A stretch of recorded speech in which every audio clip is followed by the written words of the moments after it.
Hello friends and welcome back to another video. If you're new here, my name is Sophia and I am a film and TV freelancer and I am obsessed with all things personal finance. Now today I'm going to be doing a video of September, the new month, and budgeting for that new month, and also having a quick look at how I went in August with all of my, income expenses and bills and all of those sorts of things. So we're going to dive right in because a new month is just a good opportunity to sort of reflect and set new goals for the month ahead. So I've got my laptop here, if you see me looking down, and I am going to pull up my budgeting spreadsheet that I use. I've got this one linked below because it's genuinely amazing. I love it. I've used it for a few years now, so I can definitely vouch for its quality, and I just absolutely love the format of this spreadsheet. It makes budgeting very easy and very user-friendly to track absolutely everything without having to be an Excel or budget spreadsheet wizard myself. So let's get into it. A quick little disclaimer, this is obviously not financial advice. I am not a financial advisor, so if you are looking to seek financial advice, please speak with a professional. This is purely just my general knowledge and experience that I am sharing for entertainment and educational purposes. Just for a little bit of a background, as I am a freelancer, I have had a couple of months of not much work, which has been such a bummer because I got back from a Spain trip, which I did do a video about. And a job that I had lined up ended up falling over, so it didn't go ahead, which is sort of, how we phrase it in film and TV, that it fell over, and that's really disappointing for the producers of that job, and also disappointing for me because I've lost income and lost a job, which is really frustrating. It is the third year in a row this has happened to me where I've been attached to a job and then it hasn't gone ahead. So it's really frustrating as a freelancer to not be able to plan, but alas, I will go through the month of August and how I went. Obviously, it wasn't like the best month in terms of income, but I am really proud of how low I kept my expenses. So I've just got the spreadsheet up here on the screen for you, and we can go through everything that I, spent and earned for that month. So first things first, going into my income, it is so low. I only ended up making $2,774.15 for the entire month, which is really sad. And this is why, I vouch on sinking funds and saving money, because you just never know when you might need those expenses covered in a sinking fund. So I got most of my income from a freelance job that I was doing, and then also, a little bit of bank interest, which I just put straight into my savings. And that was all of my income for the whole month. So I really had to stretch things quite thin. So I was trying not to spend too much money. I did manage to save a bunch, which is really great. So I did get paid and I just put some of that into different savings accounts. And so I did manage to invest $320, which I'm quite proud of, seeing as I really didn't make much money that month. So yeah, it goes to show when investing is a priority, you can make it work even if you don't earn much money. So yeah, I popped some money into those accounts, and then my bills were all very much standard. As you can see, I didn't actually have my donations come out, and that's just because the card that I have attached to this is A, expired, but also B, I didn't have any money in that card, and I just didn't bother because it was obviously not a high income month, and so I just didn't let them take the money because I like to do that when I actually have surplus income, which I didn't have this month. So don't roast me for that. But anyway, so all of my bills were pretty regular. There was nothing sort of out of the ordinary. Our electricity bill was a little bit higher than I would have hoped, but it's winter. We have been running the the heater sometimes, so it's fine. And then my health insurance was quite a bit higher, and I actually am not entirely sure why. I think it might have just been a 3-fortnight payment because August is that longer month. So I think it was just 3 payments that came out for that instead of just the 2, which would add up. I ended up having to recharge my phone bill twice because I had a hospital stay, really fun, at the start of August, so that was not a good start to the month. So I was in there for 5 days, 4 nights, which was very very unfun. fun. So I did end up using a lot of my credit and my data when I was at the hospital because there was no Wi-Fi, obviously. And then Adobe, and then we've got Apple Care, and then also my car rego came out as well, so I had to pay that, and that was a bit more than I had budgeted because, you know, I had sort of budgeted for it to be more than the previous year, but they've sort of, you know, really jacked up the price of that for this year. So my bills came to $2,368.40. So obviously my car insurance is, you know, or rego, sorry, is the most of that. And then coming over to my expenses. So I'm very proud of this, honestly. I kept my expenses so low. I would say August for me was like a hibernation month. A, because I was recovering from being sick and, you know, in hospital, but B, because I just knew I didn't have that much income coming in. So I'd really tried to keep like social activities to a minimum, tried not to go out and eat. So fuel came in at $66.99. I just didn't have that many places to go in August, and so I, you know, didn't have to fuel up that much. And my boyfriend actually filled up my car at the start of the month, so this was just sort of, you know, one tank for me. $371.04 on groceries, quite happy with that. I did manage to, you know, eat at home, and I just made a couple meals a week, and then my boyfriend also made you know, food for me and stuff, and went grocery shopping for us. Eating out, $33.72. I did not eat out pretty much at all in August. I think this is like 1 or 2 coffees, and I ate out once with a friend, so that was it. And that was just like a cafe breakfast, so that was really nice. I went to the chiropractor, which is $46. The pharmacy was $104.28. Obviously, with all of the hospital visits, there was medication that I had to buy and take. So that was a lot more than I had budgeted, but health is wealth, so got to look after ourselves. And then I spent $29.63 on parking. A bunch of this was, you know, hospital expenses, and those sorts of things. I did have to, you know, go back to the hospital, and I had to pay for parking there, and then I had to go to the eye doctor. It was just a whole thing. Lots of parking. Gifts, $68. It was my mum's birthday, and so we bought her a gift voucher and also some flowers that my friend kindly dropped to the restaurant that she was eating at, so that was really lovely. And then ClassPass was $59 for the month, and I love ClassPass. I've also got my referral link for ClassPass down below because I love using it. It is so much cheaper than actually paying to go to all these different places, especially for Pilates. I managed to get 5 classes in for the month at the $59, you know, fee, because the classes I go to are like 5 credits. So it works out to be about $12 a class, which is genuinely phenomenal for Pilates. So yeah, so in all, my total expenses for the month, and that this is like variable expenses, was $778.66, which I think is a year low. That is the lowest I've spent all year, which is amazing. So I really did try to keep my expenses low while I wasn't making much money. So that was, yeah, all just hibernation, staying at home, eating from home, not eating out that much. And it's really nice to know that this is feasible to, you know, not spend this much. And granted, it was, you know, I was definitely trying to be frugal for that month. I didn't do any shopping. I didn't do any, you know, excess purchases that weren't necessary.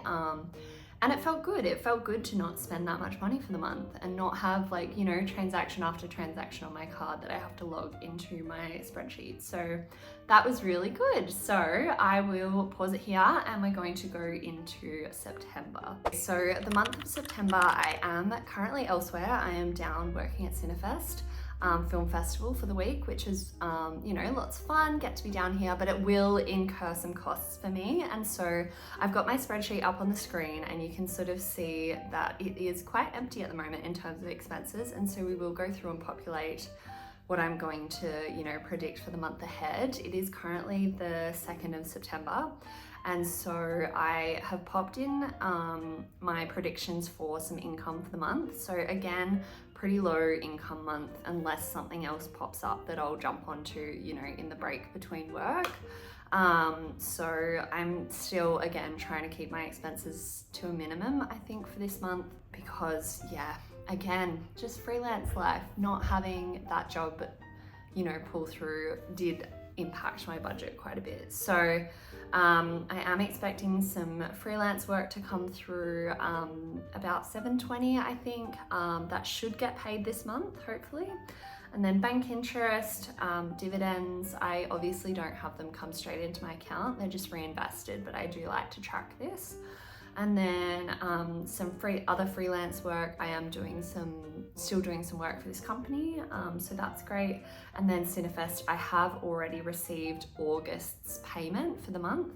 So $3,000 has come in literally last night. That came into my account, which is awesome. So I was able to go across and I was able to put some money into my savings and investments. And so I just popped this into my spreadsheet this morning when I was, saving into different accounts.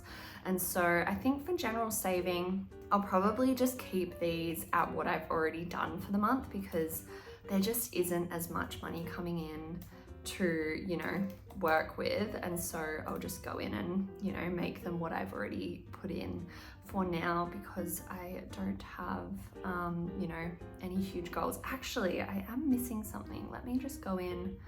I did put $200 into my house account this morning as well. So I popped that across. So yeah, that will have 200 in there now. So that's great. So yeah, those are all of my savings for September. Coming across to bills, there's a couple that have already come out. Obviously, it looks like my Raiz fee has actually gone up by $1, so that's a real bummer. And then all of these other bills are pretty standard. I think it'll remain the same for the month of September. Now, coming across to the variable expenses. So fuel, I obviously drove down to Bustleton, and then I have to drive across to Kojonup on Friday, and then back to Bustleton, and then back to Perth. So there's quite a bit of driving. So I feel like I need to put in about $200 for fuel for this month, some of which will be reimbursed, but I think there's still going to be a portion that I'm going to have to cover for myself. In terms of groceries, I think I'm going to make this $400, because $100 a week seems to be the go when I'm eating from home a lot. Household items will be $0. Eating out, I think I'm going to bump this up to $100 because I already know, being at Cinefest, I'm gonna have to buy out a little bit, because the beautiful accommodation that I'm in, while it's really nice, it doesn't have a kitchen. And so I can't cook for myself, which is really annoying. So I'm sort of, making things work. And I think I might today go and buy some, pre-made meals that I can heat up for dinners, rather than eating out every day, because that just becomes so expensive, and we're trying to stay on a budget. And then we've got shopping. Maybe I'll put $50 here. Personal care, I do want to get a haircut this month, so I might need to put in $100 here. Naked Harvest, I think I'll put in $60, because I do plan on buying their collagen moon milk soon. So it just adds up. And then let's go $0 for Pilates, bike bar and gym, $49 for the chiropractor. The pharmacy, I think I do need to buy some dry shampoo, so I'll put $20 in there. I won't spend anything on alcohol, I don't think. Uber and transport, I don't think I need to spend that. Car expenses, that's a tricky one. I'm going to put $0 in there for now, but I will probably get my car serviced this month, because it's coming up to the kilometers and I am going away for work soon. So I will need to do that, which will be not fun, because that usually costs quite a lot.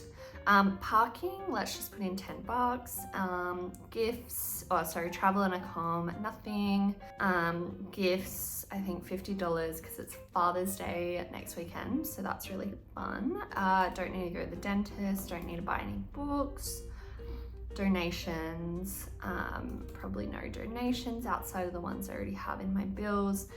Event or activity, I don't think there'll be anything on this month that I need to sort of allocate, so I'm going to put $0 for now.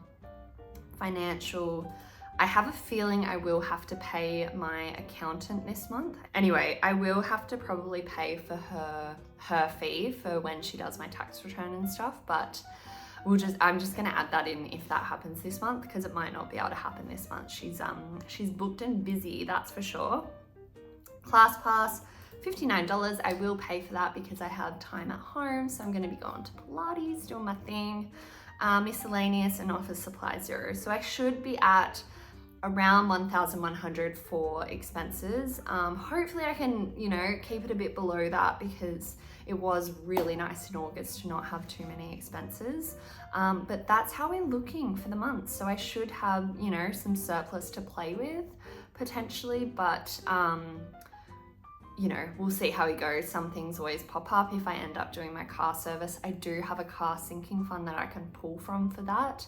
But if, it comes up and I just need to spend money elsewhere, then I've got a bit of a buffer to play with. So we're not working with a zero-based budget by any means. It's more just sort of, seeing how I might track and feel towards the month, and then, reallocating as the month goes on. So that's sort of where I'm sitting for the month of September.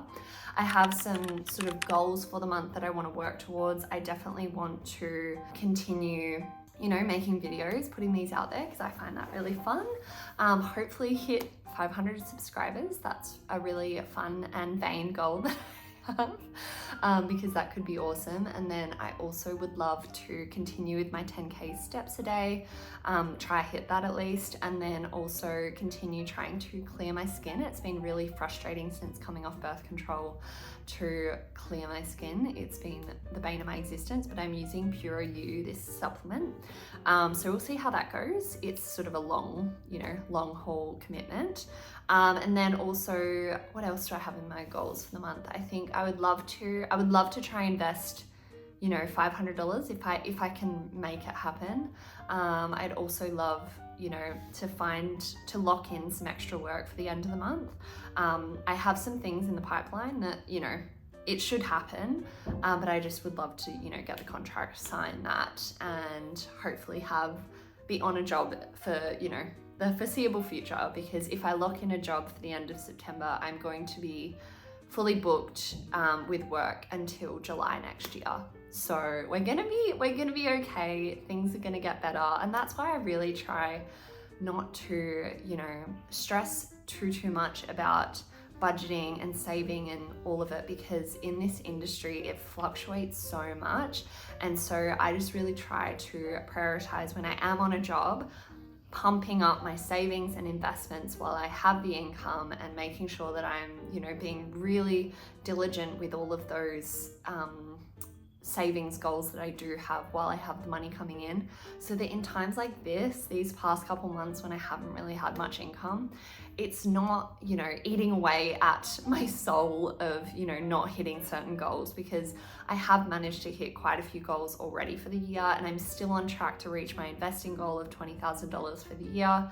So I really just try to not put too much pressure on myself when I'm not earning much money for the month. So yeah, I would love to hear any sort of tips or thoughts that people have when it comes to, managing your budget as a freelancer, because it's sometimes a battle, it's a mental struggle, it's hard to get on top of things sometimes. But I think if you've, got a good budgeting spreadsheet and a good budgeting system, you can really set yourself up to succeed even in the months when you just don't have that much income like the ones that I'm in at the moment. So I really hope that this video has helped shed some light on what I like to do when I don't have as much income, and helped anyone out there to, think about investing, think about saving, and think about prioritizing their finances for a better financial future. So that's all for today's video, my September money reset. I really hope you enjoyed. Please make sure to like, subscribe,